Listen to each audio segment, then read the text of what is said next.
So half angle formulas, there they are. Obviously, if you're going to use, if they give you sine of, and half angle means take whatever angle you were given and take half of it. Okay, that's basically all it is. And then what happens is, to do sine, obviously notice it's 1 minus cosine over 2, and then the plus and minus is out front. That's something you have to decide. That's something you need to figure out. Kind of like we were doing the double angles, where could it end up? Same thing here. If I took half of something, where's it going to end up? That's your job to figure out if it's positive or negative. Same thing here. Cosine, you may notice, is almost the exact same formula. The only difference is, here it was minus, there it is plus. And you may not be surprised that tangent is basically, you see how sine's answer is right there and cosine's is right there? Because the 2's end up canceling if you put them over each other. Does everybody see that, or kind of see that at least? And so just kind of remember that sines kind of goes on top and cosines on the bottom. And what have I said about all these formulas? Do I expect you to memorize them all? No, I would say there's one that I do want you to memorize. And which one was that? Huge one. Okay, I called it kind of a huge one, very important. It is one of the identities. Exactly. Sine squared of an angle plus cosine squared of that same angle will equal 1. Does it matter what that angle is? As long as it's the same in both of them, it does not. Okay.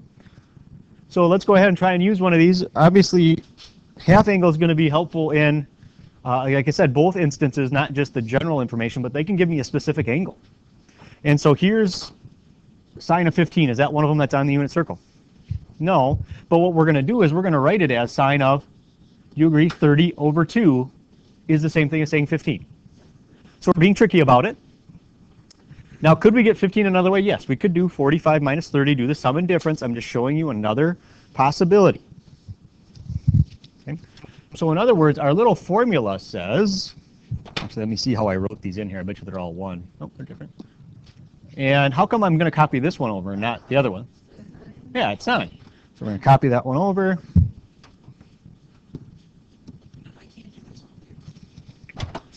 And so this x right here is what in the problem we are currently doing? 30. Very good. You know what some people try and put there?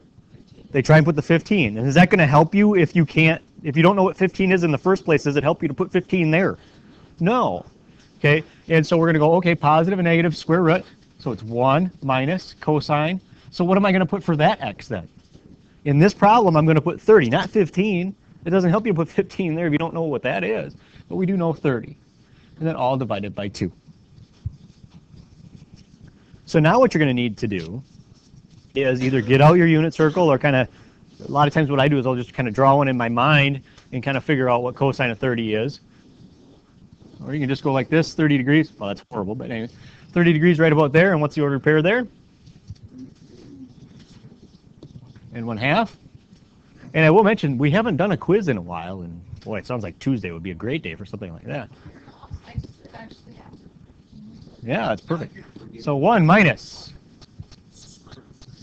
Right, can you just replace it like that? Yeah, because that's actually what it is. I'm not going to do cosine of square root of 3 over 2, right? It flat out gets replaced with square root of 3 over 2, and then it's all over, according to our formula, 2.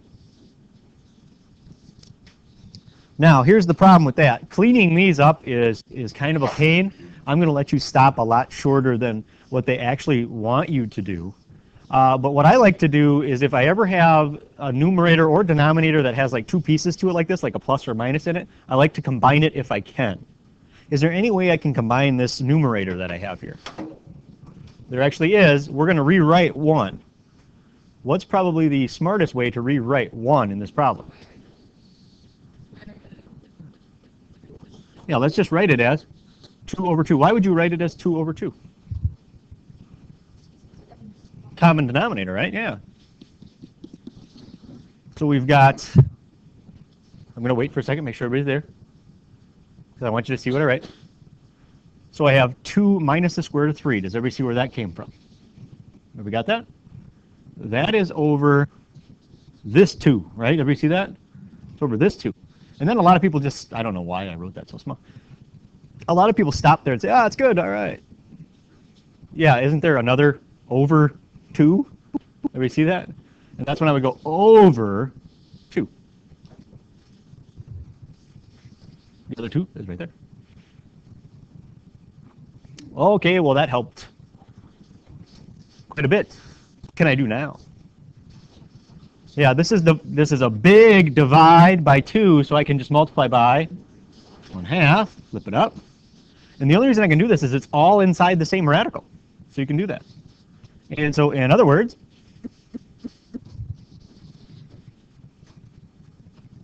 I'm going to see if you can tell me how I got that answer. My over 2 is now outside the radical as if by magic. Did I just write it there because I felt like it? How did I get it outside the radical? I just did it however I wanted to? Yes, Anna.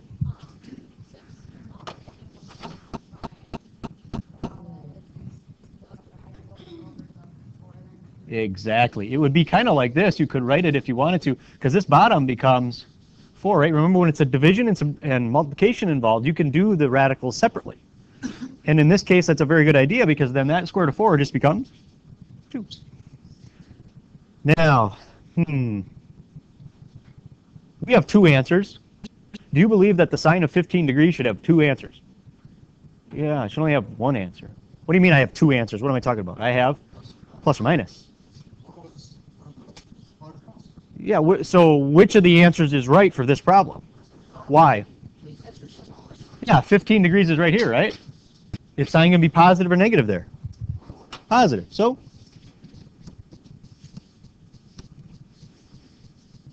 there you go.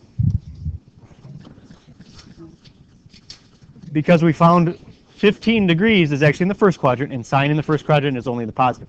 They have to put the positive and negative on the formula because it could be either one. It's your job to figure it out. Yes, Jenna. Okay, let me just erase this then. I'll do one extra step in there. Do you agree it would be, that is what it would happen if I multiplied this out, right? Whenever it's division or multiplication involved, you can take the radicals separately. Adding and subtracting, you can't. So what I did is I basically took the top and bottom separate, because the bottom was one we actually knew. That's not always going to happen, but it happened to be one we knew, and so I wanted to jump to that to see if we could figure that out. And so this would be good. Do you believe that to be the only answer to that question? No. In fact, you came up with very similar answers about a week ago when you had square root of 6 minus square root of 2 all over 4 and all those answers. They are the same decimal, you just got to them a different way. Okay? And again, that's sine of 15 degrees. Again, if you type this into a calculator, which we would all know how to do, you would get a decimal, and this decimal should be the same. Okay? Are we used to seeing radicals inside of radicals? No, but is there anything wrong with that? Not really, because the radical is not where? Not on the bottom. Okay? Cosine of 15 degrees.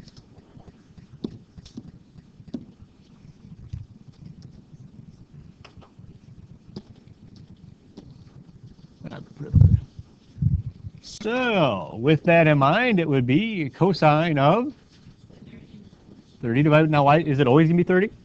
No, it just happens to be 30 because basically you have to double this number to figure out what to put there, right? Because you're going to divide it by 2. I would like you to try this one right now on your own. All right, a lot of good questions out there. The first one of the questions was, do we have to write the positive and negative the whole time through if we already know what it's going to be? No. If you know right off the bat which one's going to be, just write the one you need. And in this case, which one do I need? The positive or the negative? Yeah, it's 15 degrees. I see the positive. So it is the square root, 1 plus the cosine of 30, all over 2. And somebody said, isn't it the same thing as the last one? It's very close. Except this one is plus, not minus. So if you're very clever, you would say, wait a minute, isn't this still just asking for the same value I just wrote down? Because do you notice how every single half-angle formula asks you for cosine, right? So if you've done all that work, don't you kind of know what this is going to end up looking like? You're going to get a common denominator. You're going to do all the same work. So is it okay to jump to that if you know it for sure? Yeah, why not? And the only real difference there is it is plus. But as TJ was kind of saying, if I take this answer and square it, and add it to that answer and square it, I'm guaranteed to get 1. Does it look like that even has a chance of happening? Not with how horrible those look. It doesn't, but that's actually what ends up happening. Okay. Now, if I were to ask you for tangent of 15, you could put them over each other if you needed to, or you could do it a similar. I'm going to ask you for tangent of a different one, though, to have you work on that.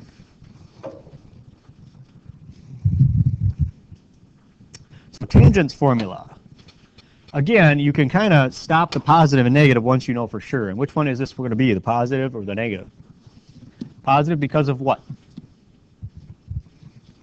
Because the other ones were positive? Yeah, because it's in the first quadrant.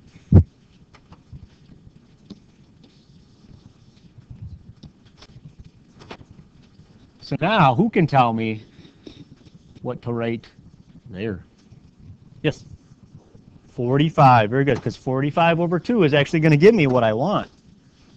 See, I tricked you. So we've got square root of 1 minus the cosine of 45. Very good. Again, what do a lot of people in this case want to put in there? They want to try and put either 30 or they want to try and sneak the 22.5 in there. And you don't know that one. Why would you use that then? So 1 plus cosine of 45. And why don't you go ahead and find out what that is? Cosine at 45. Square root of 2 over 2, agreed? And this is a big radical here, so. Now, some people in the past have told me some strange things, that this square root of 2 over 2 on top and the square root of 2 over 2 on the bottom cancel. They do not because of the plus minus that are attached to them. It's 1 minus that and 1 plus that. So what am I probably going to suggest you do? Very similar to what we did before. We're going to change those ones. And we're going to write them in the form. Oops, I didn't have to do that. We're going to write them in the form that's most helpful. And what form is that? 2 over 2.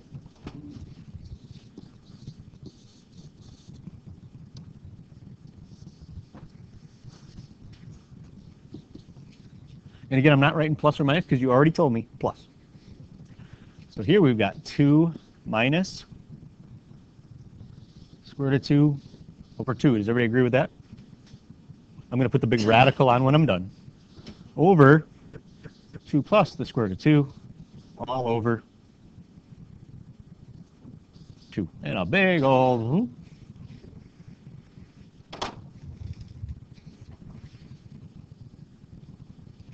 This one's going to be close. Now what? Yeah, tangent's always a fun one, isn't it? It always has such... Yeah, let's flip it. Can you do that now? Yes, because you have a fraction over fraction. Could I do the reciprocal here, like just flip the square root of 2 over 2? Could I do that at this step? No. But now I have a fraction over fraction, so yes, I can flip this one up. This is times, agreed? What can I do with this 2 and that 2? You could if you wanted to, but I'd just cancel them. Can I do that with this 2 and that 2? No. How about that square root of 2 and that square root of 2? No. Oh, darn it.